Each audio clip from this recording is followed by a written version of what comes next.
ফর্মুলাগুলো যে ভাই যত 12 নম্বরটা একটু বুঝে দেন। 12 নম্বর 12 ফর্মুলাটা কি? নম্বরটা একটু বুঝাই দিলে ভালো হয়। এটা ফর্মুলাটা কি ছিল 12 নম্বরে? BP ratio 100% minus 100% MS ratio. Minus MS ratio, 100% minus MS জি রেশিও, ওটা না? জি আচ্ছা, তুমি এমএস এর সূত্র জানো? মার্জিন অফ সেফটি সমান কি? জি স্যার। কি মার্জিন অফ সেফটি সমান? মার্জিন আছে MS divide by sale into 100। হয় নাই। Margin annual of sales safety, minus BP sales. আচ্ছা। হ্যাঁ, annual sales minus BEP sales, কেমন? BD sales. ঠিক কি না? সেটাই তো মার্জিন অফ সেফটির সূত্র, তাই না? জি আচ্ছা, তো তুমি বিইপি রেশিওর যে সূত্রটা দেওয়া আছে সেটার জন্য তোমাকে আলাদা করে শিখতে হবে না। তুমি ওই বিইপি রেশিওর সূত্রটা শেখার কোনো প্রয়োজন নাই। তুমি শুধু শিখবা মার্জিন অফ সেফটি সমান কি। কেননা ওই সূত্র দিয়ে তুমি বিইপি রেশিওর মান বের করতে পারবা। কিভাবে বের করতে পারবা? মনে করো তুমি জানো যে মার্জিন অফ সেফটি সমান অ্যাকচুয়াল সেলস বা অ্যানুয়াল সেলস, একই কথা। অ্যাকচুয়াল সেলস মাইনাস বিইপি, তুমি এই সূত্রটা শিখবে, কেমন? যে মার্জিন অফ সেফটি সমান অ্যাকচুয়াল সেলস মাইনাস বিইপি। এখন জি এখান থেকে তুমি কিভাবে বিইপি রেশিওর মানটা বের করবা? তুমি দেখো, এই এই সূত্রটাকে তুমি যদি ডান বাম করো, ডান বাম করলে মনে করো বিইপিটাকে সমানের বাম পক্ষে নিয়ে আসলে এটা প্লাস হয়ে যাবে, ঠিক না? জি বিয়োগটা সমান, তাহলে এই পাশে থাকবে কি অ্যাকচুয়াল সেলস বা শুধু অ্যাকচুয়াল। শুধু। আচ্ছা, লিখলাম অ্যাকচুয়াল সেলস। আচ্ছা, এরপর দেখো তুমি বিইপি আমাদের লাগবে কি বিইপি রেশিও না, তাহলে এই পাশে তুমি বিপি রেশিও। বিইপিটা রেখে দাও। আর এদিকে সেলস মাইনাস এমএস টাকে সমানের ওই পাশে নিয়ে গেলে কি হয়ে যাবে? মাইনাস হয়ে যাবে। মাইনাস। এতটুকু বুঝছো কিনা? জি স্যার। আচ্ছা, এরপরে আবার দেখো বিইপি সমান, সবসময় মাথায় রাখবা সেলস অলওয়েজ 100%। কেন সেলস অলওয়েজ 100%? কারণ একটা প্রতিষ্ঠান যা উৎপাদন করে তার সবটুকুই বিক্রি করে দিতে চায়। কেউ কি কখনো নিজের কাছে কোনো স্টক রেখে দিতে চায়? নাকি সবই বিক্রি করতে চায়? সবই বিক্রি করতে চায়। সবাই সেই বিক্রি। জন্য সেলস অলওয়েজ 100%, অলওয়েজ। তাহলে সেলসের জায়গায় তুমি 100% লিখো, আর এদিকে এমএস লিখো। তাহলে দেখো বিইপি রেশিওর সূত্র এটা না? বিইপি সমান জি স্যার। 100% মাইনাস এমএস, এমএস মানে এখানে এমএস রেশিওর মানটা বসবে। বুঝতে পারছো? তাহলে তোমার ওই পার্সেন্টের সূত্রগুলো আলাদা করে শেখার দরকার নাই। তুমি এই মূল সূত্র থেকে ওগুলা কি করতে পারবে? অটোমেটিক বের করতে পারবে। জি স্যার, ঠিক আছে। ঠিক আচ্ছা, আছে স্যার, এখন বুঝছি। স্যার একজনে জিয়াদউদ্দিন কি মেসেজ পাঠাইছো যে স্যার আমি টাকা পাঠাইছি, মেসেজও দিছি, কনফার্ম করছেন? আরে কনফার্ম করতে হবে কেন? তুমি বলছি না লিস্ট দিব আমি সবার, লিস্ট, ও লিস্টে নাম মিলাই দেখো। আচ্ছা, এরপর আসো, আর কোনো ফর্মুলা নিয়ে কারো কোনো প্রশ্ন আছে কিনা? থাকলে করতে পারো। Liver.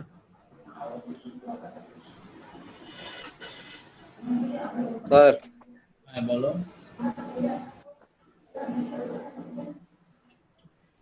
স্যার ওই গতকাল করতে পারিনি স্যার, এটা কি ইউটিউবে পাওয়া যাবে ক্লাসটা? অফকোর্স অফকোর্স, ইনশাআল্লাহ কালকে সকালের মধ্যে আপলোড দিয়ে দিব, ঠিক আছে? আচ্ছা স্যার হ্যাঁ, সলিউশনটা আজকের ক্লাসের পরে আপলোড দিব। হ্যাঁ বলো। স্যার স্যার ভিডিওটা কি আপলোড দিছেন? না, কালকে সকালে দিব।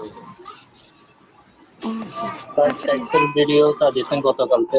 না, ট্যাক্সের আমি ওই যে বললাম না ভাইয়ের কিছু পার্সোনাল কাজে এক সপ্তাহ মানে কাজে কাজে ব্যস্ত আছে, নাহলে আমি দিয়ে দিতাম। আমাকে বিভিন্ন কাজে বাইরে যেতে হচ্ছে, তো ইনশাআল্লাহ আচ্ছা স্যার। এক সপ্তাহের মধ্যে 15 তারিখ পর্যন্ত এই ঝামেলাটুকু থাকবে। আর এরপর আসলে সবগুলো আগের মতোই সাথে সাথে পেয়ে যাবে, ক্লাসের শেষে সলিউশন পেয়ে যাবে, এরপর দিনে ভিডিও আপলোড হয়ে যাবে। তো এগুলো আচ্ছা আজকে স্যার। দিয়ে দিব আশা করি। তো দেখো, আমাদের আজকে second class cost volume profit অ্যানালাইসিসের। গত ক্লাসে আমি যে সূত্রগুলো বুঝাইছি এবং একটা অঙ্ক দেখাই দিয়েছিলাম, তোমাকে এই চ্যাপ্টার বুঝতে হলে সবসময় খেয়াল রাখবে এই চ্যাপ্টারের ফর্মুলাগুলো মুখস্থ রাখতে হবে। ফর্মুলাগুলো মুখস্থ থাকলে অঙ্কগুলো কোনো ব্যাপারই না, একদম ইজি, ঠিক আছে? আর আরেকটা বিষয় মাথায় রাখবা, কালকে বলছিলাম যে এই চ্যাপ্টারের অঙ্কগুলো করার জন্য দুইটা মেথড আছে। একটা হচ্ছে গিয়ে তোমার আমি একটু রিভিউ করি, সামান্য একটু রিভিউ করতে হবে, তারপরে অঙ্কে চলে যাব। তোমরা একটু মিউট রাখো, এখনো অনেকে ক্লাসে জয়েন করতেছে। আমি বলছিলাম যে এই চ্যাপ্টারের অঙ্কগুলো করার জন্য দুইটা মেথড আছে, একটা হচ্ছে ইকুয়েশন মেথড আর একটা হচ্ছে কন্ট্রিবিউশন মেথড। দুটোটা মেথডই আমি গত ক্লাসে বুঝিয়ে দিয়েছিলাম, একটা হচ্ছে ইকুয়েশন মেথড আর একটা হচ্ছে কন্ট্রিবিউশন মেথড। তো কোনো কিছু না বললে তোমার যা ইচ্ছা সেই মেথডে তুমি করতে পারবা। একই রিকোয়ারমেন্ট ইকুয়েশন মেথডে করলেও যে রেজাল্ট আসবে, কন্ট্রিবিউশন মেথডে করলেও সেম রেজাল্ট আসবে। তো তোমার ইচ্ছা তুমি কোনটা দিয়ে করবা। যদি অঙ্কে স্পেসিফিক কোনো মেথডের কথা না বলে তোমার ইচ্ছা মতো তুমি অঙ্ক করতে পারবা, কোনো সমস্যা নেই। আচ্ছা, তো আরেকটা জিনিস হচ্ছে গিয়ে ইকুয়েশন মেথডের মাত্র সূত্র হচ্ছে একটা, ইকুয়েশন মেথডে মাত্র সূত্র হচ্ছে একটা সূত্র দিয়েই সবকিছু করা যাবে। আর কন্ট্রিবিউশন মেথডে অনেকগুলো সূত্র আছে, এই জন্য কন্ট্রিবিউশন মেথডকে আবার ফর্মুলা মেথডও বলে থাকে, ঠিক আছে? আমি এগুলো গত ক্লাসে দেখাইছিলাম। ইকুয়েশন মেথডে অনলি একটা সূত্র ছিল, সূত্রটা হচ্ছে সেলস সমান variable cost plus fixed cost plus profit, অর্থাৎ ভ্যারিয়েবল কস্টের সাথে ফিক্সড কস্ট যোগ করে প্রফিট যোগ করলে সেলস এর অ্যামাউন্টটা পাওয়া যায় ইকুয়েশন মেথডে। আর কন্ট্রিবিউশন মেথডের একটা ফরম্যাট দিয়েছিলাম, ফরম্যাটটা হচ্ছে সেলস থেকে ভ্যারিয়েবল কস্ট বাদ দিলে কন্ট্রিবিউশন মার্জিন, আর কন্ট্রিবিউশন মার্জিন থেকে ফিক্সড কস্ট বাদ দিলে নেট অপারেটিং ইনকাম, ঠিক আছে? আচ্ছা, এরপর বলছিলাম কন্ট্রিবিউশন মেথডের অপর নাম হচ্ছে ফর্মুলা মেথড। এখানে আমি প্রায় 16টা ফর্মুলা দিয়েছিলাম, প্রত্যেকটা ফর্মুলা তোমাদেরকে আমি ডিটেলস বুঝিয়ে দিয়েছিলাম যে ব্রেক ইভেন পয়েন্টে একটা ইউনিটে বের করতে বলে আর একটা টাকায় বের করতে বলে। টাকার ক্ষেত্রে দুটো সূত্র আছে, তোমার ইচ্ছা তুমি যে কোনোটা ব্যবহার করতে পারবে। ইউনিটের ক্ষেত্রে এফসি/সিএমটিইউ আর টাকার ক্ষেত্রে এফসি/সিএম রেশিও। আবার টাকার ক্ষেত্রে ইউনিটকে সেলস প্রাইস দিয়ে গুণ করলেও হয়ে যায়। আর একটা বলছিলাম যে কোনো রিকোয়ারমেন্টে যদি প্রফিটের টার্গেট দিয়ে দেয় তখন সেটাকে আমরা বলছিলাম টার্গেট সেলসের সূত্র। টার্গেট সেলসের ইউনিটে বের করতে বললে FC plus target profit by CMTU, আর টার্গেট সেলস যদি টাকায় বের করতে বলে তখন FC plus target profit by CM ratio. টাকার সূত্র আরো একটা আছে যে ইউনিটকে সেলস প্রাইস দিয়ে গুণ করলে টাকায় রূপান্তর হয়ে যায়। টার্গেট সেলস এর অপর নাম বলছিলাম ডিজায়ার্ড সেলস বা রিকোয়ার্ড সেলস। এরপর এই পৃষ্ঠায় ছিল মার্জিন অফ সেফটি, যেটাকে সংক্ষেপে এমএস বলা হয়। মার্জিন অফ সেফটি সূত্র ছিল অ্যানুয়াল সেলস বা টোটাল সেলস থেকে ডিএপি সেলস বাদ দিলে হয়ে যায়। এরপরে margin of safety ratio, MS কে সেলস দিয়ে ভাগ করলে 100 দিয়ে গুণ করলে রেশিও বের হয়ে যায়। রেশিও মানে পার্সেন্টেজ, রেশিও করলে পার্সেন্টেজে আসে মানগুলো। প্রফিট রেশিও সূত্র দিয়েছিলাম MS ratio into PV ratio. PV এর পূর্ণরূপ হচ্ছে প্রফিট ভলিউম। সিএম রেশিওর অপর নাম বলছিলাম পিভি রেশিও। এরপর সিএম রেশিও, এই সূত্রটা আমরা ইউজ করব যখন প্রশ্ন 2 বছরের ইনফরমেশন দেওয়া থাকবে, difference in profit by difference in sales into 100। যে অঙ্কে 2 বছরের ইনফরমেশন থাকবে সেই অঙ্কে সিএম রেশিও বের করতে বললে এই সূত্রটা ইউজ করব। আচ্ছা, এরপর যদি কোনো অঙ্কে সেলস এর মান দেওয়া না থাকে তখন সেলস বের করার সূত্র হচ্ছে current BC by new VC ratio. আর BAP ratio, CM ratio, BC ratio, profit, fixed cost, এগুলো এই 12 থেকে 16 এই সূত্রগুলো আসলে আলাদা করে মুখস্থ করার প্রয়োজন হয় না, কারণ 1 থেকে 11 পর্যন্ত যে ফর্মুলাগুলো তুমি শিখছো ওগুলোর ভিতরেই এই 12 থেকে 16 এগুলো হিডেন আছে। হ্যাঁ, তুমি অঙ্ক করতে করতে অটোমেটিক তুমি বের করে ফেলতে পারবা যে কোনভাবে কোনটা থেকে কোনটা বিয়োগ করলে কোনটা বের হবে। যেমন বিইপি রেশিওটা 7 নাম্বার সূত্র থেকে বের করা যায়, 100% minus MS ratio. CM ratio এটা 100% মাইনাস বিসি রেশিও, এটা বের করা যায় ওই যে কন্ট্রিবিউশন, এই যে 13, 14, 15, 16, 13, 14, 15, 16 এই 4টা ফর্মুলা তোমাকে কখনোই শিখতে হবে না। কেন? কারণ এই 4টা ফর্মুলা তুমি ইয়া থেকে বের করতে পারবা, এই ফরম্যাট থেকে বের করতে পারবা। বিসি কিভাবে বের করে, সিএম কিভাবে বের করে, প্রফিট কিভাবে বের করে, ফিক্সড কস্ট কিভাবে বের করে, সবগুলা এই ফরম্যাটের মধ্যে আছে। এই ফরম্যাটটা খুবই ইম্পর্টেন্ট। এখান থেকে তুমি অনেক কিছু বের করতে পারবা। প্রায় প্রত্যেকটা অঙ্কে কোনো না কোনো রিকোয়ারমেন্ট তোমাকে এই ফরম্যাট দিয়ে বের করতে বলবে। তোমাকে কখনো সিএম বের করতে বললে তুমি সেলস থেকে বিসি বাদ দিয়ে দিলে হয়ে যাচ্ছে। তোমাকে যদি ভেরিয়েবল কস্ট বের করতে বলে তাহলে তুমি সেলস থেকে কন্ট্রিবিউশন বাদ দিলে হয়ে যাচ্ছে। তোমাকে যদি নেট অপারেটিং ইনকাম, যেটাকে প্রফিট বলা হয়, তোমাকে যদি প্রফিট বের করতে বলে তুমি সিএম থেকে অর্থাৎ কন্ট্রিবিউশন থেকে ফিক্সড কস্ট বাদ দিলে প্রফিট চলে আসতেছে। তোমাকে কখনো কখনো ফিক্সড কস্ট বের করতে বলবে, তখন তুমি কন্ট্রিবিউশন থেকে ইনকামটা বিয়োগ করে দিলে ফিক্সড কস্ট চলে আসবে। এই ফরম্যাট থেকে তুমি 13 নাম্বার, 14 নাম্বার, 15 নাম্বার, 16 নাম্বার এই চারটা সূত্র অনায়াসে বের করতে পারবা। সূত্রগুলো আসলে নাম মাত্র বাড়ছে, ঠিক আছে, বাট মূলত ঘুরে ফিরে আগের রিকোয়ারমেন্ট বা আগের ফর্মুলাগুলোর মধ্যে সূত্রগুলো দেওয়া আছে।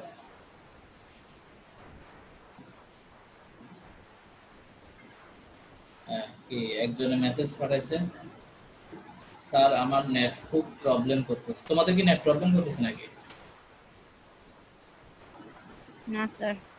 বলছে যে স্যার আমার নেট খুব প্রবলেম করতেছে, বের করে দিছে আমাকে নেট, আর ঢুকতে পারতেছি না, নেট ওকে বের করে দিছে বলে। আচ্ছা যাই হোক,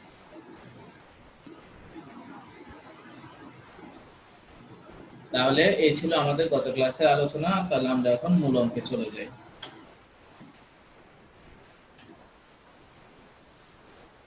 ওকে, এটা হচ্ছে আমাদের লেকচার শিটের 1 নাম্বার অঙ্ক। গত ক্লাসের সাথে কিছুটা সিমিলার, দ্রুত শেষ করে দেব এটা, এরপর আমরা নতুন অঙ্কে যাব।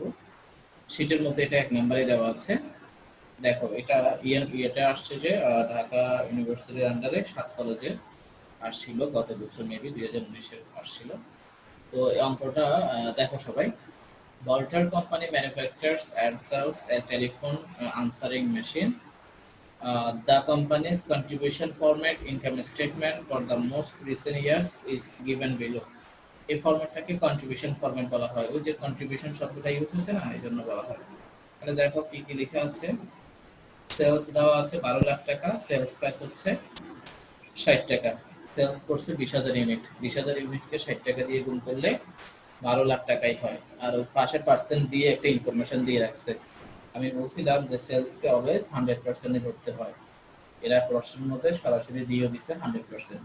আচ্ছা, সেলস থেকে ভেরিয়েবল কস্ট বাদ দিছে 9 লাখ টাকা, বাদ দিলে কন্ট্রিবিউশন পাইছে কেমন। ভেরিয়েবল কস্ট 9 লাখ টাকা টোটাল, আর ভেরিয়েবল কস্ট পার ইউনিট হচ্ছে 45 টাকা।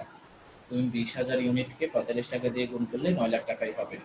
ভেরিয়েবল কস্ট অলওয়েজ সেলস ইউনিটের উপর নির্ভরশীল। আচ্ছা, এরপর কন্ট্রিবিউশন থেকে ফিক্সড কস্ট বাদ দিছে 2,40,000 টাকা, তাহলে নেট অপারেটিং ইনকাম আসছে 60,000 টাকা। ওদিকে দুইটা প্রশ্নবোধক চিহ্ন দিয়ে রাখছে। ভেরিয়েবল এক্সপেন্সের রেশিও বের করতে হবে, কন্ট্রিবিউশন মার্জিনের রেশিও বের করতে হবে। তো আসতো, অর্থাৎ ভেরিয়েবল এক্সপেন্সের পার্সেন্টেজ বলে যে প্রশ্নবোধক চিহ্ন দেওয়া আছে মানে হচ্ছে ভেরিয়েবল এক্সপেন্সের রেশিওটা বের করতে হবে, পার্সেন্ট মানে রেশিও। আবার কন্ট্রিবিউশন এক্সপেন্সের রেশিও, কন্ট্রিবিউশন এক্সপেন্স না, এটা মূলত কন্ট্রিবিউশন মার্জিন বলে, কন্ট্রিবিউশন মার্জিনের রেশিওটাও বের করতে হবে। তো কন্ট্রিবিউশন মার্জিন রেশিওর সূত্রটা আমরা জানি, বলতো কন্ট্রিবিউশন মার্জিন রেশিওর সূত্র কি? CM divided by sales into 100. Good, CM by sales into 100। তো এখানে সিএম কত দেওয়া আছে, কন্ট্রিবিউশন কত দেওয়া আছে? 3 লাখ। 3 লক্ষ। আর সেলস দেওয়া আছে কত? 12 লাখ। তাহলে 12 3 লক্ষ। লাখকে 12 লাখ দিয়ে ভাগ করলে 100 দিয়ে গুণ করলে কত আসে? 25%. তাহলে সিএম এর জায়গায় 25% বসবে কেমন। তাহলে একটা জিনিস দেখো তো, সেলস 100%, সিএম 25%, তাহলে ভেরিয়েবল কস্ট কত পার্সেন্ট হবে?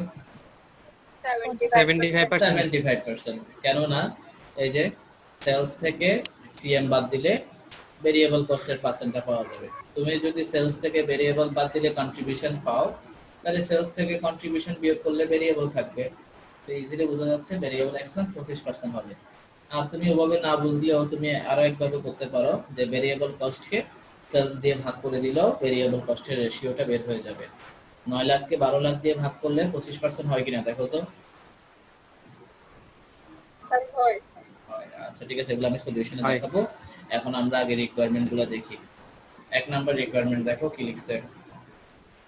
Compute the company's CM ratio and variable expense ratio. এই যে শুরুতে এটাই দিছে, যেহেতু তোমার প্রশ্নবোধক চিহ্ন দেওয়াই আছে ওখানে, সেজন্য তোমাকে আগে 1 নম্বরে চাইছে কি, compute the company's CM ratio and variable expense ratio. ঠিক আছে, তো আমরা আগে 1 নম্বরের আনসারটা দেখি, তারপর পর্যায়ক্রমে 2, 3, 4, 5 সবগুলাই দেখব।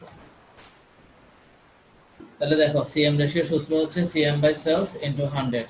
প্রশ্নে সিএম দেওয়া ছিল, আর সিএম মানে কন্ট্রিবিউশন, কন্ট্রিবিউশন দেওয়া ছিল 3 লাখ, সেলস দেওয়া ছিল 12 লাখ।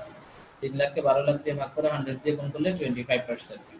আর ভিসি রেশিও একই, সিএম রেশিও যেরকম সিএম কে সেলস দিয়ে ভাগ করছি, ভেরিয়েবল কস্ট রেশিওর ক্ষেত্রে একই, ভেরিয়েবল কস্টকে সেলস দিয়ে ভাগ করব। যে কোনো রেশিও বের করতে বললে সেলস দিয়ে ভাগ করে দিবা, তাহলে রেশিওর মানটা চলে আসবে। তাহলে ভেরিয়েবল কস্ট রেশিওর ক্ষেত্রে ভেরিয়েবল কস্ট 9 লাখ ছিল আর সেলস ছিল 12 লাখ। 9 লাখকে 12 লাখ দিয়ে ভাগ করলে 75%। এক নাম্বার রিকোয়ারমেন্টে কারো প্রশ্ন আছে? না স্যার। ওকে, আশা করি এক নাম্বার রিকোয়ারমেন্টে কারো প্রশ্ন নাই। আমরা এখন 2 নাম্বার রিকোয়ারমেন্টে চলে যাব। 2 নাম্বার রিকোয়ারমেন্ট কি দিয়েছে এটা একটু দেখি। Compute the company's break-even point in both units and sales in টাকা। break-even point units কত, break-even point টাকা কত? তো break-even point units এর সূত্র কি? FC divided by CMPU. FC by CMPU। তো FC দেওয়া আছে কত? 2,40,000 2,40,000। আর CMPU কত দেওয়া আছে? 15 15 টাকা। 16,000 ইউনিটস। এই যে কন্ট্রিবিউশনের পার ইউনিটটাকে বলা হয় সিএমপিইউ, কেমন? এই যে পিইউ পার ইউনিট, কেমন? কন্ট্রিবিউশনের পার ইউনিটের কলামে যে মানটা আছে সেটাকে বলা হয় কন্ট্রিবিউশন মার্জিন পার ইউনিট। তাহলে আমার ফিক্সড কস্ট হচ্ছে 2,40,000 আর কন্ট্রিবিউশন মার্জিন পার ইউনিট হচ্ছে 15 টাকা। 2,40,000 কে 15 টাকা দিয়ে ভাগ করলে আমার বিএপি ইউনিটস চলে আসবে। আবার টাকা 16,000 কিভাবে বের করব? 16,000 units। বিএপি টাকা কিভাবে বের করব? বিইপি 16,000 ইউনিটস কে এসপিপি দিয়ে গুণ। কোড এসপিইউ পুনরূপ কি? Selling price per sales unit per unit, sales price per unit sales price কত দেওয়া আছে প্রশ্নে? 60 60 টাকা। তাহলে 16,000 কে 60 টাকা দিয়ে গুণ করলে টাকা বের হয়ে যাবে। তাহলে আমরা একটু 9,60,000। 9,60,000। এই যে দেখো, বিএপি ইউনিটস এর সূত্র হচ্ছে এফসি বাই সিএমপিইউ। এফসি দেওয়া ছিল প্রশ্নে 2,40,000 আর সিএমপিইউ 15 টাকা। তাহলে 2,40,000 কে 15 দিয়ে ভাগ করলে 16,000 ইউনিটস। আর ব্রেক ইভেন পয়েন্ট টাকা হচ্ছে ইউনিটকে সেলস প্রাইস দিয়ে গুণ করব। তো ইউনিট পাইলাম 16,000, সেলস প্রাইস দেওয়া ছিল 60 টাকা। তাহলে आंसर হচ্ছে 9,60,000। আরো প্রশ্ন আছে? নাই স্যার। ওকে, 3 নাম্বার রিকোয়ারমেন্টে চলে যাচ্ছি। 3 নাম্বার রিকোয়ারমেন্ট কি দিয়েছে দেখো, assume that sales increase by টাকা 4 লাখ next year। ধরে নাও যে আগামী বছর সেলস 4 লাখ টাকা বাড়বে। if cost behavior pattern remain unchanged। যদি কস্ট বিহেভিয়ারের প্যাটার্নটা যদি কোনো চেঞ্জ না হয়। কস্ট বিহেভিয়ার প্যাটার্ন মানে এই যে প্রশ্নের মধ্যে যেটা দেওয়া আছে এটা কস্ট বিহেভিয়ার প্যাটার্ন, যেটাকে কন্ট্রিবিউশন ফরম্যাট বলা হচ্ছে। এই প্যাটার্নটা চেঞ্জ হবে না, আনচেঞ্জ থাকবে। এটা যেভাবে আছে ওভাবেই রাখতে হবে। বলছে যে সেলস যদি 4 লাখ বাড়ে তাহলে by how much will the companies net operating income increase. তাহলে কোম্পানির ইনকাম কতটুকু বাড়বে। সেলস যেহেতু বাড়ছে স্বাভাবিকভাবে ইনকামও বাড়বে। এখন তোমাকে জানতে চাইছে যে ইনকামটা আসলে কতটুকু বাড়বে। তো ইনকাম কতটুকু বাড়ে সেটা বের করার দুইটা ওয়ে আছে, আমি গত ক্লাসেও বলছি। একটা হচ্ছে ডিটেইলস ওয়ে, মানে এই ফরম্যাটে যেটা প্রশ্নে দেওয়া আছে গিভেন দ্যাটে, যে সেলস থেকে ভেরিয়েবল কস্ট বাদ দিলে সিএম থেকে ফিক্সড কস্ট বাদ দিলে নেট ইনকাম, তখন আমরা এখানে দেখতে পারবো যে আসলে ইনকাম কত বাড়ছে। এটা একটা স্টাইল। আরেকটা স্টাইল হচ্ছে শর্টকাট একটা সূত্র আছে, ঠিক আছে, যে ইনক্রিজ ইনকাম সমান সেলস ইনটু সিএম রেশিও, ঠিক না? Increase sales into CM ratio একটা শর্টকাট সূত্র আছে। এখানে বলো আমরা কি এখানে ডিটেইলস ওয়েতে করতে বলছে নাকি শর্টকাটে করতে বলছে? শর্টকাটে করতে বলছে। খেয়াল রাখবা যে কস্ট বিহেভিয়ার প্যাটার্ন আনচেঞ্জ বললে শর্টকাট ফর্মুলা দিয়ে করতে হবে। তো শর্টকাট Shortcut। ফর্মুলা কোনটা সেটা আমি গত ক্লাসেও দেখাইছি, আজকে আবার দেখাচ্ছি। দেখো শর্টকাট ফর্মুলাটা এই যে, এটা হচ্ছে শর্টকাট। অপারেটিং ইনকাম ইনক্রিজ সমান increase sales into PV ratio. PV ratio মানে সিএম রেশিও। তাহলে এই সেলস ইনক্রিজ হচ্ছে কত সেটা রিকোয়ারমেন্টে বলে দিয়েছে, 4 লাখ টাকা ইনক্রিজ হচ্ছে।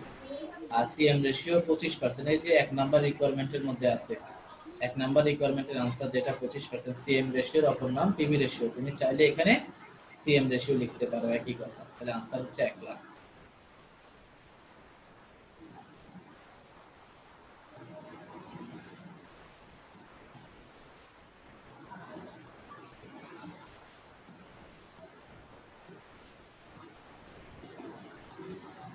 বুঝছো সবাই? কারো প্রশ্ন আছে? স্যার যদি আনচেঞ্জ না বলে তাহলে ওই যে যেভাবে ও কালকে দেখাচ্ছিলেন ওইভাবে করবো ওভাবে যে করতে হবে, একদম বড় মানে সেলস বের করতে হবে, তখন নিউ সেলস নিউ তখন এইভাবে করলে হবে না? না, তোমাকে তো বলেই দিচ্ছে যে আনচেঞ্জ করে করতে হবে, ঠিক আছে? আনচেঞ্জ করে করতে এভাবে করবা শর্টকাট। আর না, তোমাকে যদি কিছু না বলে, জাস্ট যদি বলে যে ইনকাম কতটুকু বাড়ছে আর কিছু চাই না, তাহলে তোমার ইচ্ছা, তুমি যেটা দিয়ে করো, শর্টকাট দিয়ে করলেও হবে, বড়টা দিয়ে করলেও হবে। কিন্তু যখন তোমাকে এই যে এখন এই রিকোয়ারমেন্টে বলে দিচ্ছে যে যে ফরম্যাটটা দেওয়া ছিল প্রশ্ন, ওই ফরম্যাট আনচেঞ্জ থাকবে, তাহলে আনচেঞ্জ থাকলে ওখানে তো আর কিছু করা যাবে না, শর্টকাটটা দিয়েই করে নিতে হবে। স্যার এমনি মূলত আনচেঞ্জটাই বলা থাকে মনে হয় না রিকোয়ারমেন্ট? না, মূলত আসলে কিছুই বলা থাকে না, বলা যে ইনকাম কত পাচ্ছে, ঠিক আছে? ওরকম থাকে সাধারণত। তো ওরকম থাকলে তুমি সবসময় সহজটাই অ্যাপ্লাই করবা, এই সূত্র দিয়ে করে ফেলবা, ঠিক আছে? কারো প্রশ্ন আছে আর? না স্যার। ওকে, এবার 4 নাম্বার রিকোয়ারমেন্টে চলে যাই। স্যার সিবির পূর্ণ অর্থটা বলুন স্যার। কোনটা? সিবি প্রফিট ভলিউম রেশিও, যার অপর নাম হচ্ছে CM ratio. Okay, 4 number requirement, refer to the original data. Original data refer করে, অরিজিনাল ডাটা মানে ওই যে প্রশ্নে যে ডাটাগুলো দেওয়া আছে সেগুলোকে বলা হয় original data. Assume that next year management wants to the company to earn a minimum profit of টাকা 90,000। ধরে নাও যে আগামী বছর কোম্পানি চাচ্ছে যে 90,000 টাকা মিনিমাম 90,000 টাকা প্রফিট করতে চাচ্ছে। How many units will have to be sold to meet this target profit figure? তাহলে এই টার্গেট প্রফিটটা মিট করতে চাইলে, মানে এটা অর্জন করতে চাইলে তাদেরকে কত ইউনিট বিক্রি করতে হবে, অর্থাৎ 90,000 টাকা লাভ করতে চাইলে তাদেরকে কত ইউনিট বিক্রি করতে হবে, এটাকে বলা হয় টার্গেট সেলসের সূত্র। তোমাকে একটা টার্গেট দিচ্ছে 90,000 টাকা লাভ করতে হবে, তাহলে তুমি কত ইউনিট বিক্রি করবে। তাহলে টার্গেট সেলস ইউনিটস এর সূত্র কি? Target CMPU ওকে, দেখো, fixed cost plus target profit by CMPU. Fixed cost প্রশ্নে 2,40,000 দেওয়া ছিল, আর টার্গেট দিছে আবার এখানে টার্গেট দিছে কত? 90,000 টাকা। তাহলে ফিক্সড কস্টের সাথে 90,000 টাকা যোগ করব, যোগ করার পর সিএমপিও 15 টাকা প্রশ্নে দেওয়া ছিল, 15 টাকা দিয়ে ভাগ করে দিব।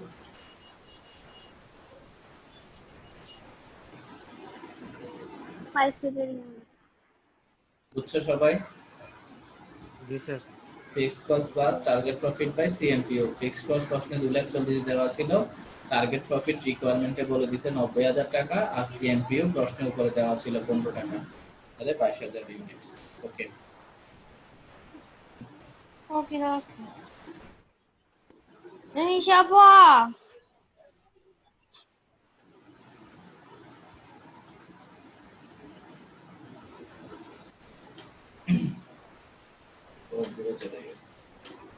আচ্ছা, এবারে আসো 5 number requirement, refer to the original data, compute the company's margin of safety in both taka and units.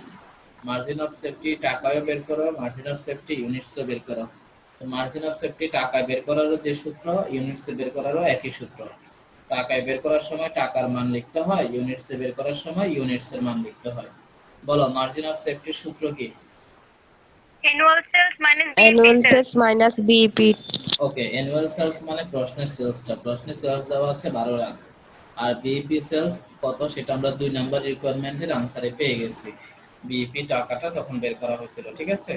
তাহলে আমরা একটু দেখি, 2 নাম্বার রিকোয়ারমেন্টে বিইপি ছিল যে 9,60,000 টাকা, আর ইউনিট ছিল 16,000 ইউনিট, কেমন?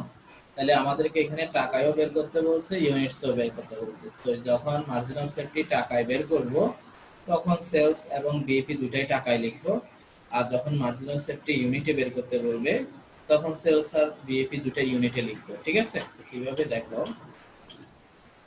এই যে মার্জিন অফ স্যার সেফটি, ইউনিটটার সাথে sir selling price per unit গুণ করে দিলে স্যার টাকাটা চলে আসবে না স্যার? তাও তো আসবে একই কথা। 4,000 কে 60 টাকা দিয়ে গুণ করলে 2,40,000 টাকায় আসবে।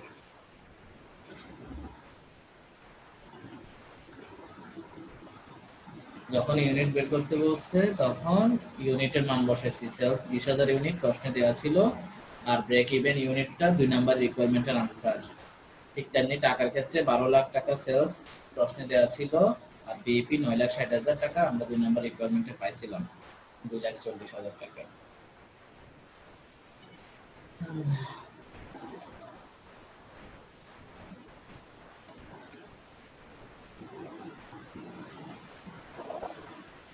কারো প্রশ্ন আছে নি?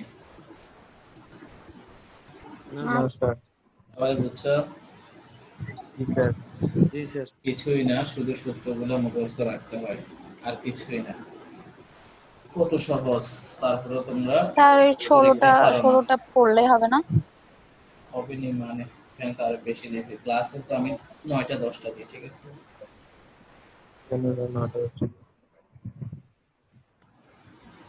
তাহলে অঙ্কটা সবাই বুঝছো কিনা? জি স্যার। ওকে। জি স্যার। জি স্যার। এখন আর তো মনে হয় রিকোয়ারমেন্ট নাই এটাতে। না স্যার। ওকে, তাহলে এটা কমপ্লিট হয়ে গেছে, আমরা নেক্সট ম্যাথে চলে যাই।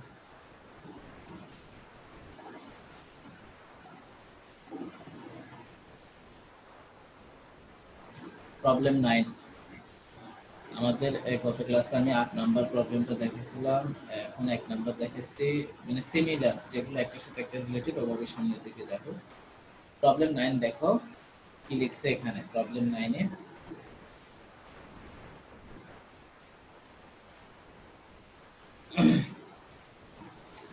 the income statement of a recent month of a baby food manufacturing company is given below.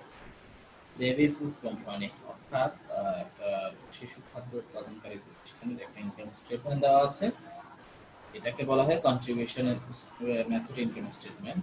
তো এই ইনকাম স্টেটমেন্টে দেওয়া আছে যে সেলস করে তারা 19,500 unit at the rate of 30 টাকা, অর্থাৎ প্রতি ইউনিট 30 টাকা করে। 19,500 ইউনিটকে 30 টাকা দিয়ে গুণ করলে দেখবা 5,85,000 হবে। তাহলে সেলস প্রাইস হচ্ছে 30 টাকা। ভেরিয়েবল কস্ট দেওয়া হচ্ছে 4,09,500 টাকা। সেলস থেকে ভেরিয়েবল কস্ট বাদ দিলে কন্ট্রিবিউশন মার্জিন, আর কন্ট্রিবিউশন মার্জিন থেকে ফিক্সড কস্ট 1,80,000 টাকা বাদ দিয়েছে। নেট লস, ইনকাম না বলে টোটাল লস 4,500 টাকা। আচ্ছা, তো আমাদের এখানে সেলস এর পার ইউনিট দেওয়া আছে 30 টাকা, বাট ভেরিয়েবল কস্টের পার ইউনিট দেওয়া নাই, কন্ট্রিবিউশন মার্জিনের পার ইউনিট দেওয়া নাই। আমরা এর আগের অঙ্কগুলোতে দেখছি যে আসলে এগুলা পার ইউনিটের প্রয়োজন হয় রিকোয়ারমেন্টে, ঠিক না? কন্ট্রিবিউশন মার্জিন পার ইউনিটের প্রয়োজন হয়, ভেরিয়েবলটার প্রয়োজন না হলেও, ঠিক কিনা? তো যখন ভেরিয়েবল কস্ট বা কন্ট্রিবিউশন মার্জিন এগুলো যদি পার ইউনিট দেওয়া না থাকে, খুব সহজেই পার ইউনিট বের করা যায়। কিভাবে? জাস্ট টাকার অ্যামাউন্টটাকে ইউনিট দিয়ে ভাগ করে দিলেই হয়।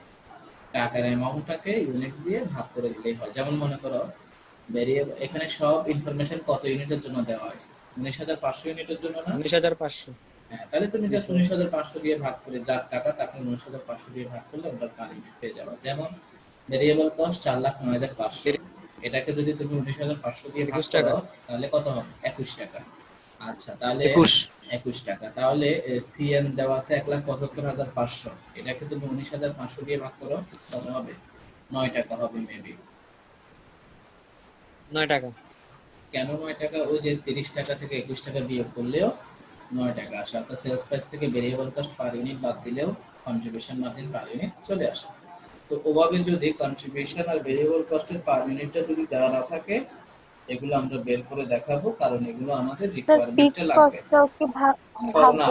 না, ফিক্সড কস্টের পার ইউনিটের কখনোই দরকার হয় না, সেজন্য তুমি শুধুমাত্র কন্ট্রিবিউশন মার্জিন পার ইউনিট পর্যন্ত করবে। আচ্ছা, তাহলে আসলে আমরা রিকোয়ারমেন্ট গুলো দেখি একটু। 1 নাম্বার এখানে এই অঙ্কে মাত্র 3টা রিকোয়ারমেন্ট আছে। দেখো 1 নাম্বার রিকোয়ারমেন্ট কি?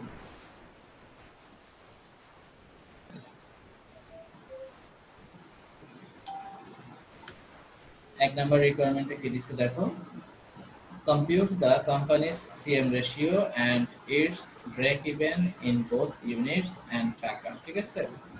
তাহলে কি দিছে, compute the company's CM ratio and its break even in both units and টাকা, ঠিক আছে? তাহলে একটা রিকোয়ারমেন্টের মধ্যে 3টা রিকোয়ারমেন্ট চাইছে।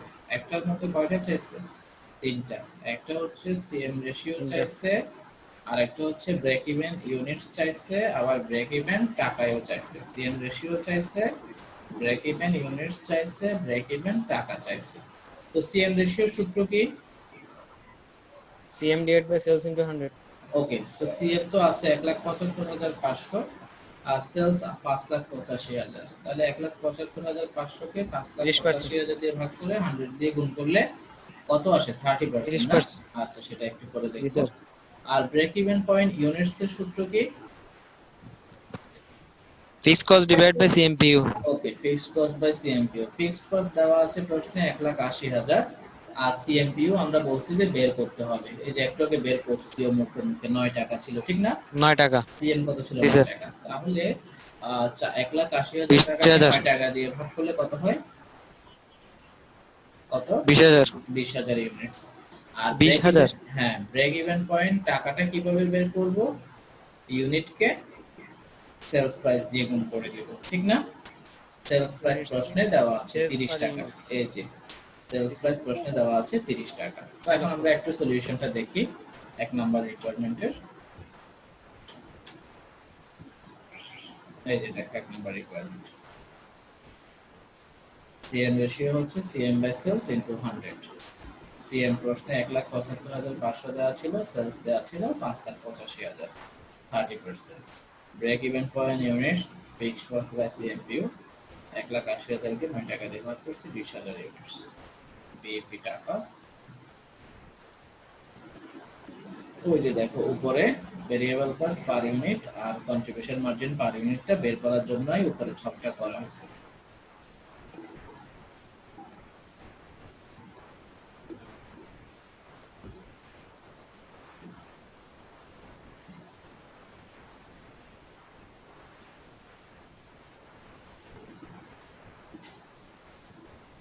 বুঝছো সবাই 1 নাম্বার রিকোয়ারমেন্টটা? স্যার CMPU টা একটু বুঝে দেন। সিএমপিউ তো একদম সহজ। এই যে 1,75,500 টাকাটাকে 19,500 দিয়ে ভাগ করো, তাহলে কত হয়? 9 টাকা। এই যে 9 টাকা। বা 20 টাকাতে 30 টাকা থেকে মানে স্যার এটা আবার দেখাইতে হবে। হ্যাঁ, ওই যেহেতু এই পাশে মানদণ্ডটা পারিয়ে দেয়া নিতে। ছিল না, যেহেতু এই মানদণ্ডটা দেয়া ছিল না, ঠিক না? সিএম এর মানটা কি প্রশ্নে দেয়া ছিল? দেয়া আচ্ছা। ছিল না, সেজন্য আমরা এই গিভেন দ্যাট দিয়ে পুরোটা লিখলাম। লিখে তা সিএমপিউ এর আমরা মানটা কি এটা সলিউশন করার সময় এগুলো বের করে আবার ছকটা করতে হবে উপরের অফকোর্স মতো? করতে হবে এটাতে, যেহেতু এই অঙ্কে সিএম পার ইউনিটটা দেয়া ছিল না।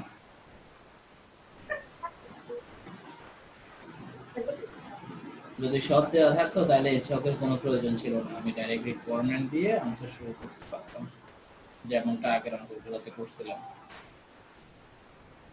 স্যার CMPU আপাতত হ্যাঁ করলে হবে না। হ্যাঁ, হবে হবে হবে। তুমি সিএমপিউ শুধু আলাদা করে বের করলেও হবে।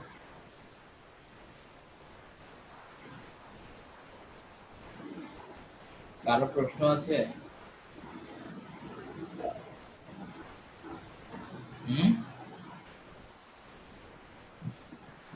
না স্যার।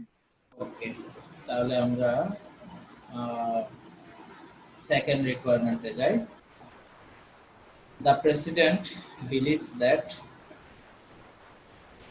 at টাকা হবে এ টাকা না, এখানে at হবে at টাকা 16,000 increase in the monthly advertising budget। তাদের প্রতিষ্ঠানের প্রেসিডেন্ট বিশ্বাস করে যে তারা যদি বিজ্ঞাপন খরচ বাবদ 16,000 টাকা বৃদ্ধি করে, combined with an intensified effort for by sales staff, এবং সে সাথে যদি তাদের বিক্রয় কর্মীরা যদি আগের তুলনায় আরো বেশি চেষ্টা করে, উইল রেজাল্ট, যার ফলে ইন এ টাকা 80,000 ইনক্রিজ ইন মান্থলি সেলস, ফলে তাদের বিক্রয় 80,000 টাকা বৃদ্ধি পাবে। তাহলে ওদের প্রতিষ্ঠানের প্রেসিডেন্ট বিশ্বাস করে যে তারা যদি বিজ্ঞাপন খরচ বাবদ 16,000 টাকা এবং বৃদ্ধি করে এবং পাশাপাশি তাদের বিক্রয় কর্মীরা যদি আগের তুলনায় আরো বেশি চেষ্টা করে, তাহলে তাদের বিক্রি পরিমাণটা 80,000 টাকা বৃদ্ধি পাবে। What will be the amount of profit or loss in this situation? তাহলে এই পরিস্থিতিতে ওদের প্রতিষ্ঠানে প্রফিট হবে নাকি লস হবে? তোমাকে প্রফিট অথবা লস বের করতে হবে। তো প্রফিট অথবা লস কিভাবে বের করব? ওই যে উপরের স্টেটমেন্টটা, এই যে সেলস থেকে ভেরিয়েবল কস্ট বাদ দিলে, সিএম থেকে ফিক্সড কস্ট বাদ দিলে হয় লস আসবে, না হয় কি আসবে, প্রফিট আসবে। কেমন? তো তবে এই ইনফরমেশনগুলো দিয়ে লিখতে হবে না, ইনফরমেশন কিছু চেঞ্জ হবে, কারণ ওরা বলছে যে স্যার প্রশ্নটা আরেকটু বুঝাই। প্রশ্ন কোন জায়গায় বুঝো নেই বলো, আমি তো জাস্ট স্যার অনুবাদ ফার্স্টের করছি। ওই অনুবাদটাই বুঝুন। The president believes that a Taka 16,000 increase in the monthly advertisement budget তাদের প্রতিষ্ঠানের এই সেশনটা কমপ্লিট হয়ে যাবে, এরপর সেশনে জয়েন করবা। তাদের প্রতিষ্ঠানের প্রেসিডেন্ট মানে প্রধান আর কি, ঠিক আছে? তাদের প্রতিষ্ঠানের প্রধান বিশ্বাস করে যে তারা যদি বিজ্ঞাপন খরচ বাবদ 16,000 টাকা বৃদ্ধি করে, 16,000 টাকা ইনক্রিজ করে, এবং তাদের বিক্রয় কর্মীরা যদি আরো ভালোভাবে এফোর্ট দেয়, আরো বেশি চেষ্টা করে, তাহলে তাদের বিক্রির পরিমাণটা 80,000 টাকা বেড়ে যাবে। এখন বিক্রির পরিমাণ যদি 80,000 টাকা বেড়ে যায়, তাহলে তাদের প্রফিট হবে না লস হবে? ঠিক আছে, এটাই জানতে চাইছি। অর্থাৎ প্রফিট আর লস বের করতে বলছে। এখন প্রফিট আর লস, বিজ্ঞাপনটা ভেরিয়েবল কস্ট না? এই তো কাহিনী তো ওই জায়গায়, যে বিজ্ঞাপন খরচটা কি এখানে ভেরিয়েবল কস্ট নাকি ফিক্সড কস্ট? আমার তো খরচ দুই ধরনের আছে প্রশ্নে, একটা ভেরিয়েবল, একটা ফিক্সড। এখন আমি এখানে তো বলে দিছে 16,000, তাহলে ফিক্সড হবে। এই বলো, অন্যরা বলো। হ্যাঁ, এটা ভেরিয়েবল স্যার।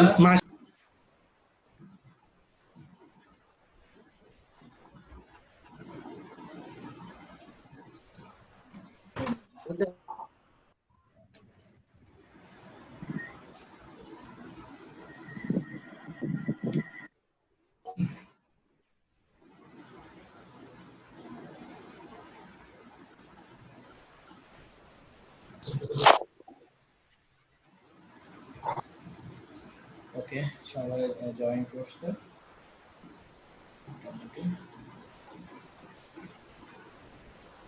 আমি মূল ক্লাসে চলে যাব।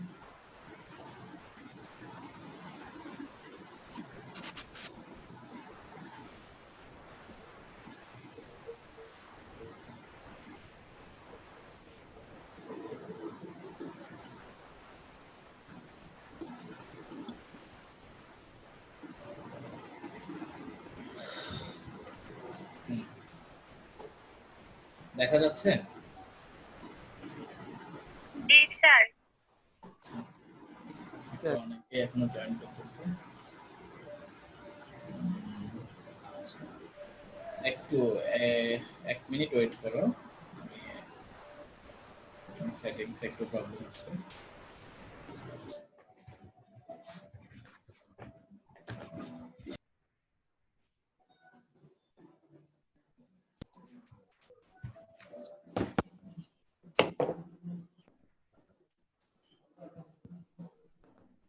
স্যার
শোনা যাচ্ছে কথা?